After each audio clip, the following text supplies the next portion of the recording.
Hi, my name's Toph and I run a small live video production company in Bendigo, Australia. And today I'm going to be talking to you about my experience with the Atomos Shogun 7 HDR monitor. Particularly I'm going to be talking about the live switching capabilities of this monitor, which is the main reason that I bought this monitor, along with a few other smaller reasons. I'm not going to be doing a full walkthrough and a review of the monitor and how to operate it. There's a number of other videos on YouTube that you could look if you need to know more about that. This is just going to be more my experience of using it, particularly with the live video switching capabilities. But first, if you don't know, the Shogun 7 is a 7-inch monitor. It has HDR capabilities and it has got the ability to switch between 3 gig SDI, so 1080p, up to 60 frames a second, inputs live. It can record all those 4 cameras and the program. It will spit out a Final Cut Pro XML file so that you can do some post-production work. That is the main reason why I purchased this for my live video work. The other reasons that I purchased this monitor in particular, apart from the live switching side of things, was I was on the lookout for a 7-inch monitor which would help me check that my shot was in focus for the work that I've currently been doing, which has been funerals. During the current time I've been streaming a lot of those.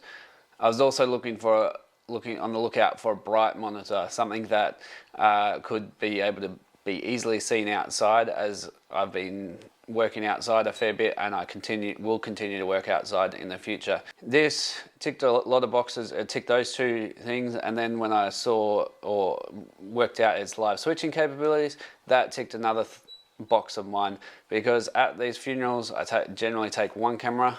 I take and input straight into my Teradek Video U encoder and stream directly from there. But there's times during a funeral that you'll have a slideshow, and before using this, I just point the camera and film the projector screen, which looks pretty average. And so I was looking for a small portable battery powered system that I could take with me and not have to take my bigger software based computer that could do live switching and multi-camera productions. So I was looking for something small, so I could take that, I could input a computer and the camera, and I wouldn't have to film the projector screen. So let's get into my experience of using the Shogun 7 over the last couple of weeks. First problem that I had, and this was really quite frustrating to begin with, was my camera. My main camera that I'm filming on right now is a Sony PXW Z90. The SDI output on that is a level B 3 gig SDI output. The Shogun 7 will accept a level B 3 gig SDI input when it's in single camera recording mode only. Now, when you put this monitor, the Shogun 7, into live switching mode, the 3 gig SDI input only accepts level A, which is a problem because my camera is outputting level B and the screen wants level A, which meant that immediately I hit a roadblock. Yes, I could record in 1080i 50 and pass that into the switcher mode without any converters, but because the streaming online protocol is a progressive format, I didn't want to go back to an interlaced. I saw that as a backward step and wasn't what I was after. So after contacting Atomos support, they suggested that I put a converter in line with the camera. So now, to get the signal in, and what is happening currently right now, I'm going from my Sony Z90 camera into the Decimator MDLX via SDI and straight out the SDI. This is converting it from level B to level A, which then means that the monitor will accept it. Problem solved. I've just got to carry another converter around, which wasn't particularly why I wanted it when I wanted a small battery powered portable setup. So that's my main camera. I knew a secondary camera that I was probably going to use was either going to be the Sony RX100 Mark VII. That was going to have to get converted from HDMI to SDI anyway, so I just had to pair that with a converter that could convert the HDMI into level A signal so that it would go into the Atomos for the live switching. If I need to connect a laptop up like I've done, or a projector, what would be on a projector at a venue, I suggest that what I will use is I use a Decimator MD-HX, because it can take a HDMI input, it can pass that HDMI input straight out with no conversion, but I can make sure that the scaling output can go to SDI and into the monitor, and I can make sure that no matter what frame rate or resolution the laptop is set up at, I can input or I can output SDI 1080p I'm50 being in Australia level A signal to go to the Shogun 7. And so that's what I do when I need to connect a laptop from a venue into the Atomos Shogun 7 at a funeral. And that all works great.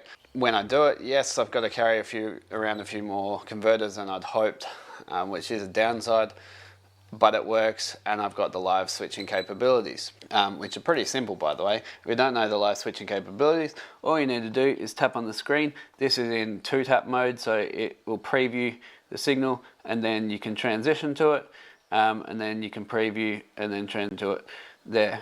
So if I put it into, if I change the setting here, rather than having preview and then switch mode, you can change the setting here in the switch input, and you can do it as a one-tap touch hard cue.